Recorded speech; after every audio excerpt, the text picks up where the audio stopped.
Thank you for joining us for Season 3 of Magic in the Room. Before we start our episode, I want to ask for your help spreading the word about Magic in the Room. If you listen to the podcast and think it's valuable, would you please leave a review on Apple Podcasts or wherever you listen? Once you leave a review, take a screenshot and send it to info@purposeandperformancegroup.com and we'll send you a Magic in the Room hat. Reviews are one of the best ways for people to find us, so we're thankful for the help. Now enjoy today's episode. Magic is found in every room, where people connect over a shared purpose. In this weekly podcast, Luke, Hannah and Chris explore the role of purpose, courage, mindset and culture in every leader's quest for transformational performance. Hello and welcome to Magic in the Room. I am Hannah Broderud.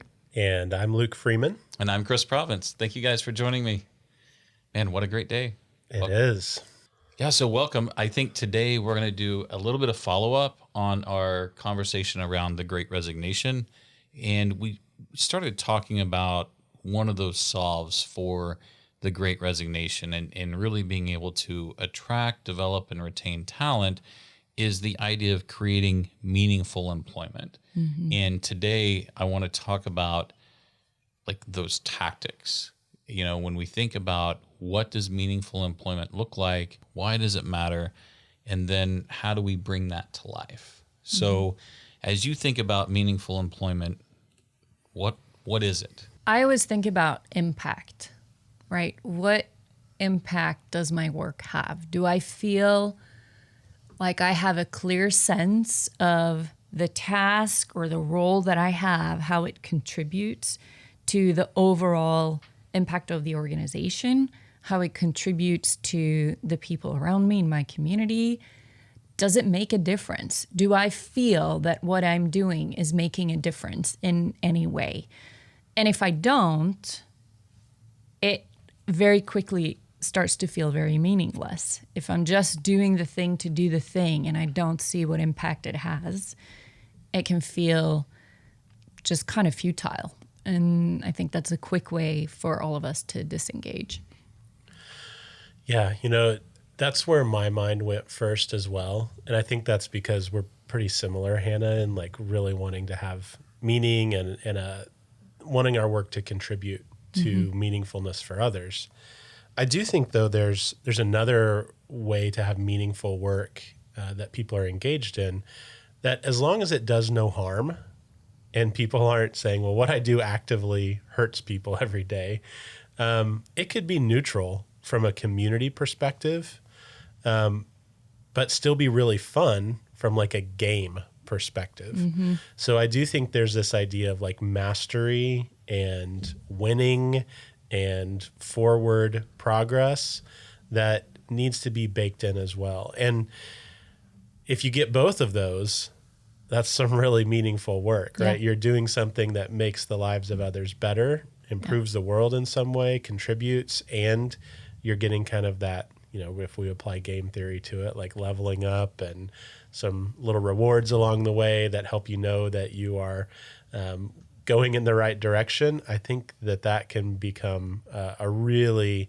engaging space to be in. Yeah, and I think what you're saying about forward movement, right? We always crave this sense of, am I going somewhere? If I feel like I'm just stuck and I'm going to be here forever and there's no hope, like there's no hope. We've talked about hope on this podcast before, right? What is hope? It's the belief that the future can be better than today and that I have the power to make it so. Mm-hmm. If we have no hope that where we're at, the position we're in or the role that we're in can be better, or that I can create a better future for myself inside this organization, then I think it also starts to feel really meaningless. Yeah. And I think that's why, and Ben, I think let's put a link to the Daniel Pink Drive resource in this episode note. It's why autonomy, I think, is so critical. Like if we're not to overthink it, mastery, autonomy, and purpose, right? Key motivators for every human being. But Hannah, you talking about hope kind of brought up that idea of autonomy. Does each person in a particular organization have the necessary autonomy to have hope? because we have to establish our own goal and our own pathways, and we have to see the organization as facilitating that. So I think one way to look at meaningful work is boiling it all the way down to those three core principal elements of motivation, where everyone's getting better at something. They have the autonomy to chart their own path and determine how their work is done, and we're all working towards a greater purpose. So that's one way that I see meaningful employment, and that's scoped based on what you all were saying. As I sat down and thought about this, I was kind of taking the path that meaningful employment is connected employment. Yeah, You know, I like that. whether it's to the game, you know, or to the community, it's something about being connected and allowing for engagement and, you know, putting forth discretionary effort. Is it worthy of discretionary effort? You know, I think the opposite of addiction is not sobriety. The opposite of addiction is connectedness. Yeah. And I think that applies in work the same way that it applies personally, right? How do my kind of go-to for the elimination of suffering and the achievement of gains is connectedness. So looking for something where I have a strong sense of belonging, there's a soulful component to it. That's why the importance of like a soulful organization, a soulful brand. I think those things help, like this challenge of belief. Like, what do you believe? Do you believe that work should be fun and engaging and it's contest based? Or do you believe that it should be community? It doesn't, like, there's no wrong or right as long as belief, like as long as we are clear about it and can attract people that believe what we believe, and we can hire for fit and we can hire for values and be curious together in that space. So, Yeah, so completely agree. But I want to add this caveat before we just like jump into how people start doing that. And that's that this all assumes there's a level of safety and security among the team members. So yes, autonomy. Yes, the ability to master things. Yes, this purpose and connectedness. But for folks who just go there but are paying $8 an hour, right? And say, well, I want to be this really awesome boss, and I want people to find meaning, and I want people to be developed. Yeah, I mean, I know that they can't pay their gas bill, but I want this to be a place where they can really engage. Like, the deck is stacked against you. It's really hard. And it's not just about like living wage. It's also around like the broader environment of the organization. So, you know, we're working with lots of folks right now that whatever market and industry they're in has been disrupted so much that there are these existential threats to the organization. We're like, hey, all 10,000 of us might not have a job in 5 years. What are we going to do? Yeah. You know, overcoming that threat to safety to create something that feels like what we're talking about, and probably what we'll keep talking about for the rest of the episode, is huge. It's a big challenge. And so I would almost add, you know, what does every human need? Maslow's hierarchy plus autonomy, mastery, and purpose connectedness. yeah, I want to translate. Which is the top of the pyramid, right? If you Yeah. think of it in that hierarchical structure. Yeah, only after the bottom level needs have been addressed can you really achieve these other Right. things, belonging and realization and all that. And so that's kind of a first call out is as leaders, I think we have to be aware of what we're asking and who we're asking to. Are we asking someone who doesn't have physical safety or psychological safety to extend every effort to forward our agenda? That's not going to work. Yeah. Okay, I mean, let's just put that out there. Yeah, and I'd be interested to hear any stories that you all have about that. But I spent several years being involved in community development work in one of the poorest per capita counties here in Oklahoma, which that's pretty poor. I mean, a lot of poverty, not a ton of meaningful employment. Folks having to drive 30, 45 minutes to get to any sort of, you know, stable, consistent job opportunities. And we essentially did work mostly with youth that was asking them to come and connect on this emotional, psychological, vulnerable level and develop themselves as they went through middle school, high school. And I'm not going to say that meaningful connection didn't happen there, because I believe it did. But if I were going to go back and do that again, I would say that if we did none of what we did and spent all of those resources on meaningful employment for the parents, that the way this typically works is that when stability and economic stability comes into a family's life, then all of these other good things just happen. Like there's the potential in everyone. No one wants to be a substance abuser, and no one wants to sit around and do nothing all day. And but when that's the most of what the option is for you, like it becomes really hard to be a functioning parent and a functioning grandparent and all of the other safety support system that these kids needed. So I don't know. I mean, this one's personal to me, like this idea of how do we provide safety so that good things can happen. And what would it have meant if we had been able to bring a $15 an hour warehouse to the community where a good chunk of people could have had gainful employment? It would have completely transformed that community in a way that, you know, a decade of work wasn't able to. Yeah. Yeah. And I think that's a great spot to call out. Like in communities like that, 7 jobs is meaningful. Yeah. 12 jobs is meaningful. 20 jobs is really meaningful. Yeah. Because that's 20 families that, have stability. And that's, I really want to take that idea, Luke, and say meaningful employment tips on this idea that the organization is in service to the people that work within it. And it's the difference between an extraction model versus a development model. Yeah. In those, a lot of times you see entrepreneurial systems be built to some stage, and then the extraction model starts, where how do we do more with less? How do we increase the margins? How do we effectively, like, how do we cut our innovation, put more demands on people, and just extract money from this thing that we've built? And really no nod to, hey, how do we live in service to the people that make this organization healthy and successful? And that's where calling back to the service profit chain, I think, makes a ton of sense, because we're saying, here's why this organization exists. Here's the purpose for this brand. Yeah. Right?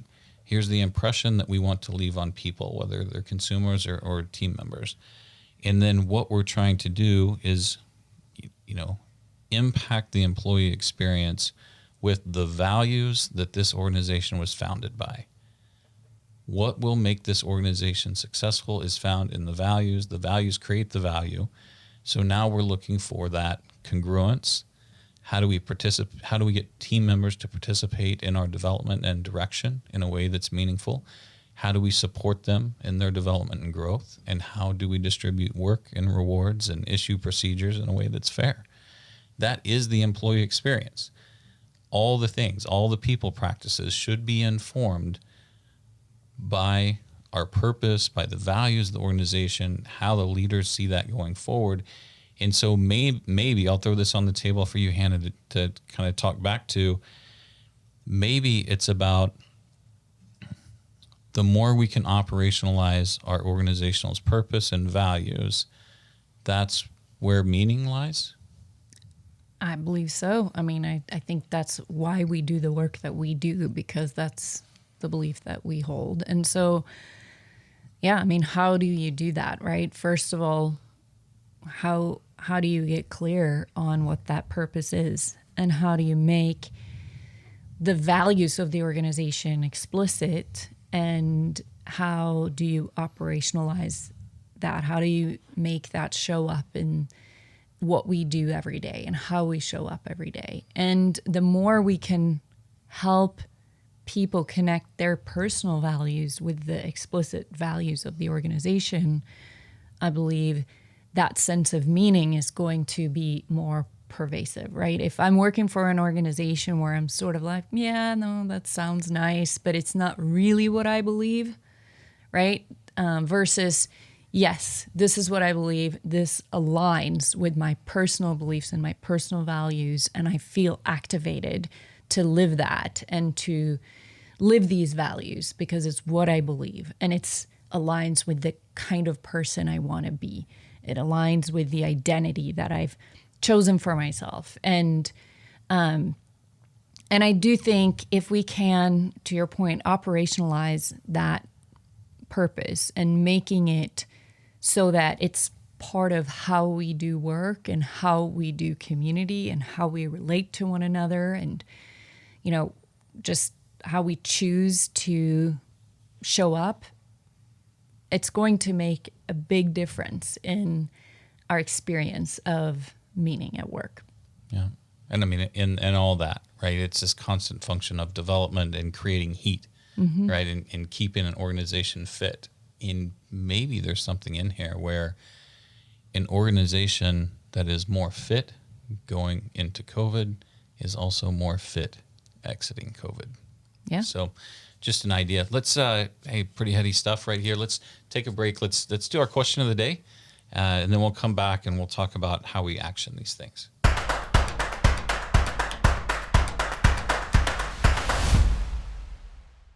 Hello and welcome to the question of the day. This is the segment where we just really get those juices flowing, get to know each other a little bit more, and give a little color to our personality. So today, let's start a new segment on question of the day, and let's do worthy or worthless. How's that sound? Yeah. We'll throw some different topics in here. I'm excited to be the person that says worthless for everything. Always. It would be Always. very much in character. Thank you, I think. Well, today I want to talk worthy or worthless, ESG.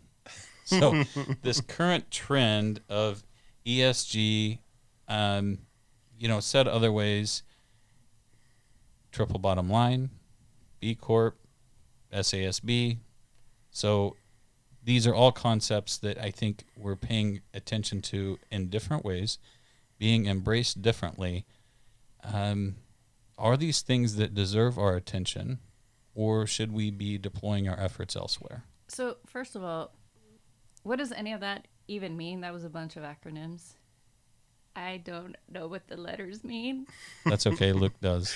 Okay, so ESG. Let's just stick with ESG and all of the other systems that are kind of in that same ecosystem, but it stands for environmental, social, and governance. And these are ways to essentially measure a company's, I'm going to say, progressiveness on thinking about more stakeholders than just shareholders. And so as corporate America has identified that only managing for shareholder value has a downside, surprise, like rampant greed has a downside? Come on. The ecosystem has tried to figure out, okay, well, how would you measure the value of doing things that don't just create shareholder value? Because we have all of these things and we all have these programs and measurements and like entire disciplines created around how to maximize shareholder value. And like, there's nothing really out there, I mean, except for operationalizing purpose. I'll put a plug in there for us, right? That is a system that somehow measures the value of like maximizing the human value of the organization, or what the organization provides to the different ecosystems that it's in, whether that's the environmental ecosystem or the social ecosystem that it's in as part of a city or part of a community or a country or a global citizen. And then the only thing I would point out also is there's a governance piece of this that says that, hey, there are some governance practices that tend to be a little bit more, progressive organizationally. And that's things like, do you have more than one gender on your board, right? Is your board made up of multiple ethnicities? How public and transparent are some of your financial analyses and meeting notes and all of that good stuff. So that's what ESG is. So, and ESG also has some other things that Chris mentioned. There are other ways to try and measure and systematize this idea that shareholder value maybe isn't the only factor in what a company is worth. Well, I think my challenge with ESG is it's created for the street, and the fact that it's indexed for the street. It's how do shareholders know that you care about something other than shareholder value, and kind of force the corporation to take measured guidance and action on equity or openness of analysis, things like that. Things that a reasonable, decent company should do anyway, but they've been punished previously by Wall Street for doing it. So they've been conditioned to do business differently. Mm-hmm. So this whole thing is a loop to loop. And, as much as ESG sticks in my craw, like, I do believe in triple bottom line companies, because only healthy businesses can help people. So if we're producing profit, now we have resources to do the things for the people that are involved. In the community wins, and ownership wins, the teammates win, the people that are in the organization being developed. There is a world where triple bottom line makes a ton of sense. But what I see out there, companies that don't have the DNA to do ESG try to do ESG, and I get secondhand embarrassment for them. It is a train wreck to watch. Right. Well, for both sides, it's engaged from both sides. So a large investment bank says, hey, we're going to weight these ESG factors differently in this coming year. They're engaging in it from a transactional perspective as well. And then the organizations that then go run and scurry around trying to maximize their ESG numbers based on the new weighting of the measurement, yes, it is a little bit embarrassing to look and see that. So just listening to both of you, I think I would call it worthy in concept and in theory. And to your point, these are things that healthy organizations should be doing anyway. But anytime you try to legislate morality or legislate or force some sort of change or ethical behavior, it takes on a little bit of a different life, and it becomes very transactional. It becomes a check the box. So I would call it worthy in concept, but unworthy in execution. So do you get if we had a buzzer, would that be a bah for you? I think so. Or are you going to ride the line? Well, I ride the line anytime I can. I'm going to introduce a key word here, and I think it goes for brands. I think it goes for purpose. I think it goes for ESG, because, before they rolled ESG up, like they started to go down this path with purpose, right? Like, what is that organizational purpose? What are they all in it for? And I'm like, no, please don't do what you're about to do. Like, please don't make them do that. But I want to introduce this idea, like, it is worthy as long as it's soulful. If it is not soulful, if it is driven by the street and we're transacting around it, it is worthless. I like that. Yeah. So you're going to ride the line too? No, that was a very clear answer. If it's soulful, it is worthy. If it's soulless, then it's worthless. Okay. Well, I am going to give this a ding, ding, ding worthy. I set myself up for failure saying I was going to say everything was worthless, because not everyone is going to be soulful. We have this huge ecosystem of all of these folks who have been trained to think transactionally. And until somebody changes the metrics, right? Changes the game rules a little bit, like, they are never going to do anything that's not optimized. And so if this causes them to optimize differently and real people get a benefit at the end of the day, and our grandkids have a better planet at the end of the day, like, I'm going to, on this one, say that the ends justify the means. And I also don't see a viable alternative. I mean, there are people like us out here doing this work from a soulful perspective. And there are leaders scattered throughout corporate America. I mean, there's a great organization, if you're listening to this, called Chief Executives for Corporate Purpose. If you Google or follow CECP on LinkedIn, there's some great content out there about the valuation of corporate purpose and people who really believe. But I don't see a world where they're not the minority, at least for a while longer. And so do we wait till everyone buys in and believes the same things, or do we actually change the ecosystem in such a way that it rewards behavior that's positive for not altruistic means or reasons? And I think like it's a win, right? I mean, we got to change the game or people aren't going to change their behaviors on some level. And so I'm okay with it. If I gave any critique, I'd say we should be more aggressive at it. And like, who's that person out there, or who's that group of leaders out there who are willing to raise the stakes? And are they courageous enough to raise the stakes fast enough to make a meaningful difference in people's lives? Right. I'm going to ride with you. All right. As long as we go with this, Mark Lohr yesterday, the values create the value. Yeah. I love that. And I believe that, like, if only we can action them, like, how do we get them off the wall in people's hearts and showing up within how we do business every day? Yeah. Thank you guys for digging into our first segment on worthy or worthless. And until next time, maybe next time it'll be jumbo shrimp. Ooh. Food. Worthy. I mean, Worthy. contextually, sure, but worthy. Confused by the concept.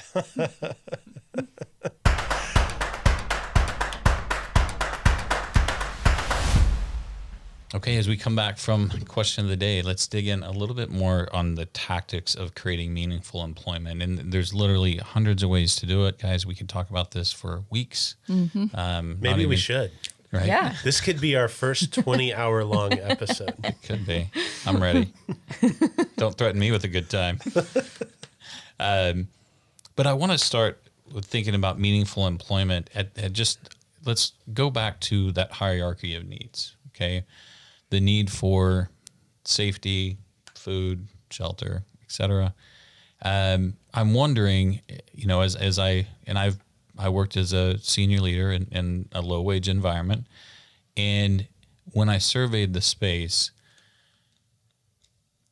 it was about what can I take off the table. I can say, I can make sure they're safe while they're here. Yeah. I can make sure they're comfortable while they're here. And I can make sure they have food on the table while they're here. Yeah. And it was, in rural Oklahoma, you had a lot of single parents working in those positions. And, there was a lot of times is, if I could feed the parents at work, then their wage could feed their kid at home. Yeah. Right. And that's why, there was always food in the break room, whether it was fruit or cereal bars or peanut butter and jelly sandwiches or oatmeal, or there was always something there to eat. And I felt like, one, I was grateful to work for an organization that allowed me to care that way. Yeah. But you talk about how to bring a community together and the confidence that those employees had that they would be looked out for. Yeah. But as you guys think about that, what are some other things that can be done just kind of to address needs at the bottom of the hierarchy so we can lead to the top? Yeah. So, I mean, the first thing that I think of is just finding out what the reality is, right? So you might be in a situation like you were in, Chris, where it's pretty clear that there's food insecurity in the area. And, you have single parents in low wage environment, and that's going to be an issue. It might be, though, that there's some other threat that is impacting a large number of team members. And so I think just being aware and, hey, what keeps you guys up at night? Like, give me some insight. If this organization was to do anything for you aside from, giving you your wage and everything else, what would be the most helpful thing that we could do? And so, a lot of the tactics we're going to get into in a bit are, career laddering and career development and mobility and some of those other things, which are great. But I think starting here makes a ton of sense. Well, in the thing that brought that home is because those were issues that I was dealing with at the time. An employee that threatened the safety of another employee, theft, things like that. Mm-hmm. There was no tolerance, zero tolerance, because those were the things that were the existential threats to this community. Mm-hmm. So when those things were violated, like, you can't be here. Yeah. If that's the behavior that you're going to illustrate as an employee, you can't be part of this community. Mm-hmm. Yeah. And not being apologetic about that is a piece of it. Right. Like, if I was an apologist, I said, well, that's okay because I don't want to have to go hire someone else, or this person was just here 2 weeks and I don't want to have to do the backfill and the paperwork. No, like, you can't negotiate the non-negotiables in these environments. You have to stand, like, it's about the leaders in the organization being in service to the people that are there, identifying what you said, Luke, what are the things that keep them up, whether that's food insecurity or safety or people taking from them. And we have to stand against those things so that we can move to those higher orders. Yeah, and then I think the next step along that, ladder, if you will, is access to medical care, including mental health support. And, I think we in this room are big fans of supporting our own and the people we're in community with, our health and including our mental health. And, when you have access to counseling resources and therapy and those kinds of things, I think that's, once you have the basic security needs addressed, those health concerns, right? Because a healthy population will be more engaged. Well, and what you're touching on there, Hannah, is the importance of that igniter mindset. Like, it's not one thing, it's all the things. Right. It's how you use EAP. Like, when you have a violation of the community beliefs, you use EAP for its intended purpose. And when you have 30 inches of snow, you make sure you have a shuttle to get everybody home. And if you can't get to their home, you make sure you have a hotel to put the team members in. Unless you live in Montana and there's 30 inches of snow every day. Right. You can't have a shuttle. Hey, I do want to pause for a second with EAPs, just for folks that don't know, because I think a lot of smaller organizations, just aren't familiar. So EAP stands for Employee Assistance Program, and it is one of the least expensive benefits for an employer to offer. So if you look at any of your, whatever city you're in, whatever town you're in, you should be able to Google EAP providers and find someone or talk to whoever does your current medical benefits.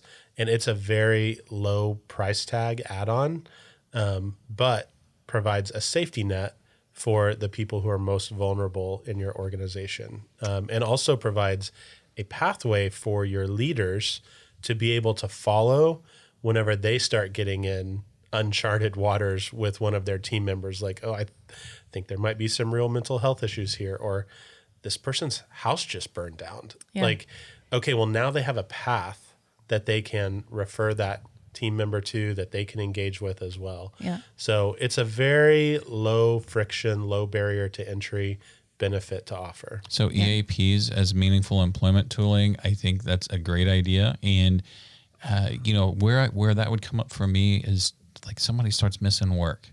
Yeah. Right. And immediately, like, I know this person doesn't want to miss work. Like, what's going on here? Well, somebody just left. They took the only car. So transportation issues, house burns down. And even let's talk about housing for a second too, right? Affordable housing in some communities, and where I live in Big Sky, Montana, is a very high cost of living but low wage community. And that creates a challenge when people don't literally have a place to work. And there are employers that are offering employee housing as part of the benefits package, right? Which is in walking distance. So again, you take the things off the table. Well, okay, if housing is an issue, we're going to take that off the table. If transportation is an issue, we're going to take that off the table. We're going to make it so that you can come to work and you'll be able to be here and contribute meaningfully and be able to earn your paycheck and support your family. And if an organization takes this stance of, hey, the job pays $11 an hour, you want it? Well, if the other place is offering housing and support and food and these other things, like, no, they don't want it. They're going to go take the other one. Yeah. Like, what things can you take off the table? I think that's really the inventory. And, I was kind of round out the EAP, or a lot of times I would just say, hey, like, I need you here. I know you want to be here. Let's work together on getting solution to why we're not able to show up to work on time right now. And let's action that. And me and you will collaborate. I need you to communicate with me, but also I need you to plug in to this person that's going to help you, help you figure these things out and help you communicate with me. And that way I wasn't in a position where I had to solve. I can't solve for 300 people. Right. Right. But I have a tool there that I can use and kind of as a condition of their continued employment, say, this is an expectation for you to maintain employment. Because in those rural markets, if you terminate someone, where are they going to go? Yeah. Right. So it's always better to hold on to them when there's value alignment and that's possible. So I think that's a good summary of things that we can do down channel, and that focus of that mindset of being in service and taking some of those, kind of those entry level needs off the table anytime it's possible. That is meaningful for the community that you're trying to build. And then let's take it up to more of a company level. What are some things we can do as an organization to show up as a meaningful employer? I mean, I'll jump out there and be like, how we talk and the language we use is everything. Yeah. When I come to work today, am I coming in and having people like put their arms around me and tell me what we're doing today? Like, are we huddling up and saying, this is the direction we're headed today? Like once a month, once a quarter, are we doing an all hands meeting? Like, are you sharing how we're doing as an organization? What are we achieving? What are the outcomes we're producing from the system that we have in place? So kind of that daily rally, the daily huddle, the monthly all hands, and then the feedback loops. Like, how are you letting me know that I'm seen, heard, and understood? And how are you actioning my feedback? What is my participation? Thinking back to the service profit chain. How are you supporting me? How are you allowing me to participate in that feedback loop? When I say, here's what we should do, are you saying no and here's why, or yes and thank you? Yeah. And what you're describing here, Chris, is a communications framework, right? So what does that framework look like? How do we communicate? And you talked earlier in the episode about connection, right? How do we create and foster meaningful connection between the people in the organization, between leaders and team members, between across, the different peer levels of leadership as well. And with that, I think is also the cadence and content of one-on-one conversations, right? So when, as a leader, how do I connect in a meaningful way with every team member?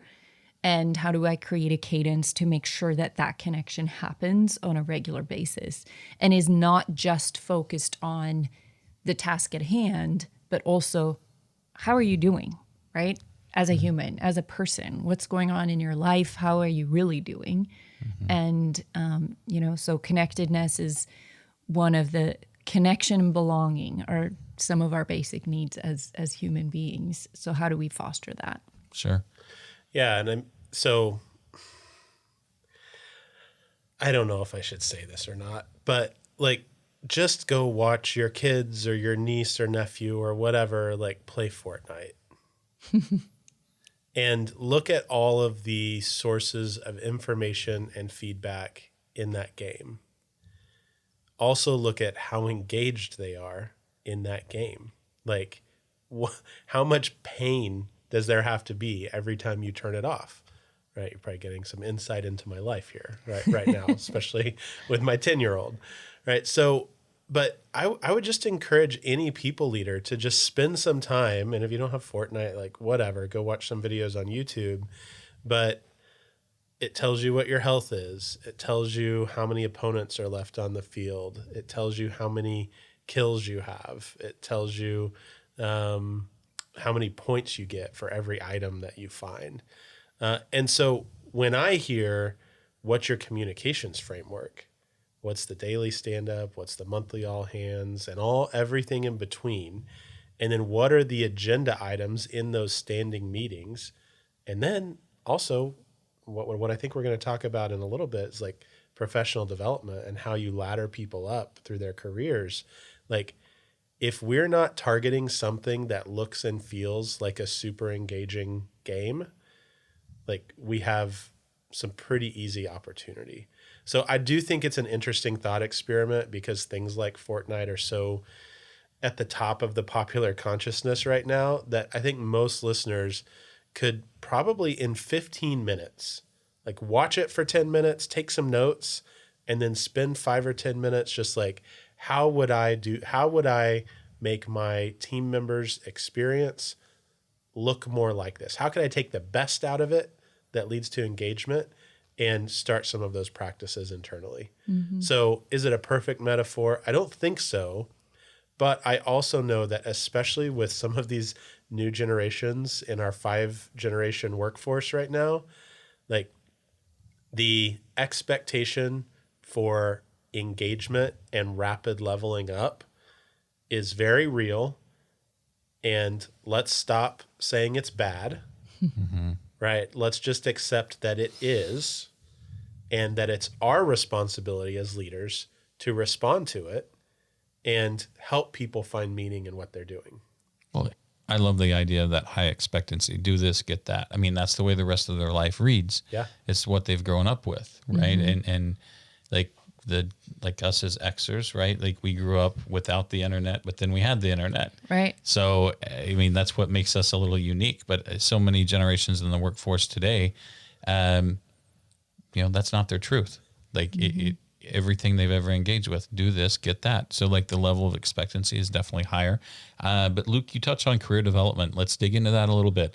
We talked about comms frameworks being something that we can get really intentional about and create meaningful work. We talked about taking everything we can off the table that could be a source of need or suffering. And let's talk about career development as something that can create meaningful employment. How do you see that space, and what are particular actions we can take within that? Yeah, so I would just say make the rules explicit, right? So often people who are kind of the legacy leaders that a lot of us interface with have some unwritten rules about what it means to level up in the organization. In really bad scenarios, that might be, well, you look like me and talk like me and have a similar background, and that's what gets you ahead. Or a certain person. Those are unwritten rules. Mm-hmm. In a lot, and let's just take those toxic ones off the table. In a lot of other ones, it's like you've put in your time. Mm-hmm. Have you performed at a consistent level in the role that you're in for 3 years or a year or whatever the time is? But it's this unwritten thing. People might kind of talk to it like, well, you just need to be patient, right? I remember hearing that a lot. Kind of in my early career is like, be patient. You just need to be patient. And I would have loved to know, like, what does that mean? Yeah. If I do this, like, what is it, like 7 years that I need to be patient and then I'm going to have an opportunity? Is it when so-and-so retires? Is it someone gets hit by a bus? Like, I don't really know, right? And so I think being really explicit about what it takes to move ahead in the organization. And when you're explicit about that, right, then I think people are really much more motivated to put the effort in to engage in that game. Does that mean they don't have to perform at a high level and have the right competencies and show up and advance the purpose of the organization? Like, of course not, right? Those should all also be explicit expectations. You know, what level of professionalness, what level of being able to develop others, what level of being able to collaborate with other, you know, people across the organization. But when we provide the clear path, I think people are super motivated. This is a tricky one. It can be because every individual is different, right? So as soon as you start getting explicit, you create expectation. Back to your point, right? Okay, yeah, but I did those things. And the leader might say, yeah, but it hasn't been long enough, or you don't have enough experience yet. You still can't command a room. Yes, you Right. check all the boxes, but you can't command the skill. And I see a lot of that tension playing out with someone who is eager, wants to move up. They're very quick to check all the boxes, and yet they feel like they're being held back. And then I talk to the leader that is like, this person just doesn't yet get it. They don't explain. But the challenge there is that they haven't been explicit about what the true requirements are. They've said the requirements are these technical competencies or these tasks. Well, like, you know, heads up, everyone, we have Google now.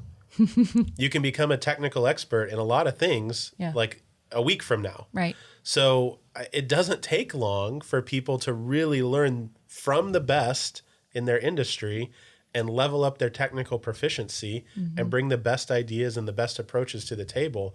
So when we say things that are related to EQ or leadership are required, that's helpful. If I know, well, I have to go to Toastmasters for a year, if I'm going to really hone my craft enough to be in a leadership role, great. Like, I'll start now. So I hear what you're saying, but I also think, like, let's take responsibility for that still lack of clarity and say, what does a good leader look like here in a way that's aligned with our values, a way that's aligned with our purpose? And that's a really hard question to answer. I think people are like, well, I don't know what a good leader is. What is required? I mean, we can help you. There are experts that can help you outline and get really, you know, granular Well, about and I what think that means. that's also the argument for laddering. Right. So if I have a coordinator position, I might have a coordinator 1, a coordinator 2, a coordinator 3, so that your technical proficiency grows. And then there's probably some qualitative hurdles to get through as you move from coordinator to supervisor. Right. And so those qualitative components, we do have to be explicit about it. It's not just having the skills, it's how you command them. It's the collaboration between you and team members, how, you know, sentiment, perceptions towards you, right? From other people. Like, what are the quality of your relationships? So it's okay to have those qualitative components. All those reasons why you say, well, not yet, or it's not your time, and all that guessing game that went into the legacy approach. Now just identify, like, my relationship with my peers matters. Yeah. Right. And here's the sentiment they're looking for people to have towards me. And let me be intentional about that. But if you don't tell me that's what you're looking for, you're setting me up to suffer. And you're ultimately harming the organization because people can't align. Yeah. And, you know, this idea of laddering, when someone hears coordinator 1, 2, 3, and 4, I think sometimes, like, oh, well, how complicated does it have to be? Like, do I have to just give people, you know, a cookie every time they do anything? But, like, you can have that attitude and suffer the effects of the Great Resignation. Right. You're more than welcome to, like, believe that people are entitled and they shouldn't have to get a cookie all the time. But hey, guess what? Somewhere between, depending on what study you look at, 41 and 95% of people are looking to move and leave. Yeah. So Fortnite, I mean, this is going to be a tired metaphor, and I promise I'm not a Fortnite expert. Anyone listening could beat me. But every time they roll out a new season, which I don't really know how often they do it, I'm going to guess like every 6 months, there's a new season, or every 3 months or something. There's like 30 to 50 levels within that season that you have to work your way through. And every time you get to a new level, it like unlocks some sort of prize or whatever that you get, a new skin or gun or whatever. So like this idea that 4 levels is too much and too complicated, like it's not too complicated for people. They can could figure be like, it out. hey, I'm in season 5 and I'm at, level 32. Like, I think we just have to get more, I don't know, comfortable with some of this gamification stuff. And I'll probably stop talking about the gamification stuff now because it's not the most important thing. The most important thing's like human connection. So let's not get caught up on like. And there's a difference in, making work just fun and easy versus meaningful, right? It can be really hard and really challenging. And I think that's how games are experienced too, right? The more challenging it is, the more meaningful it can feel if I believe that I have the ability to break through the challenge and get to the next level. Yeah. So the other thing with career development is like the speed at which you move high performers. And so I would just encourage everyone to not have those artificial times. Like you have to be in your role for a year. I think like, why would we not want the best and brightest in leadership positions as quickly as possible? Usually the answer is we don't want to hurt other people's feelings. And I don't think it's an either or.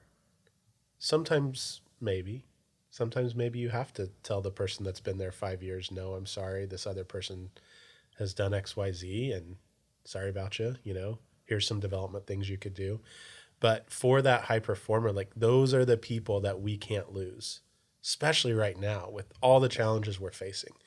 To me, the question is, how fast can I grow as a leader to still provide value to them? How fast can I respond to their needs to ramp them up as quickly as possible? And if their appetite is bigger than my ability to give and develop, the problem's me. The problem isn't them and their appetite to grow and develop. So, I mean, I've been in that position a few times, right? Where like, I've just got to sit back and say, I'm not prioritizing correctly if I'm working on a project or a task, but I've got this person with an appetite to grow that I haven't done the work necessary to figure out how do I give them the resource and the coaching to move them along as fast as their potential would allow. Well, and I think as we get really clear, and I think getting your arms around the purpose of your enterprise, the framework you use to communicate and support people in advancing that, and the career development components, that's really what will feed these other pieces. The other tactical pieces as far as how you recruit, how you do personal development, how you do performance management should all really bleed out from how you do career development.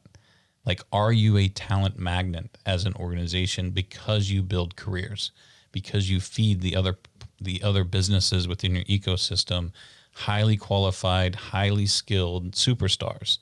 Like, when you can start doing that, you do not have issues with attracting talent.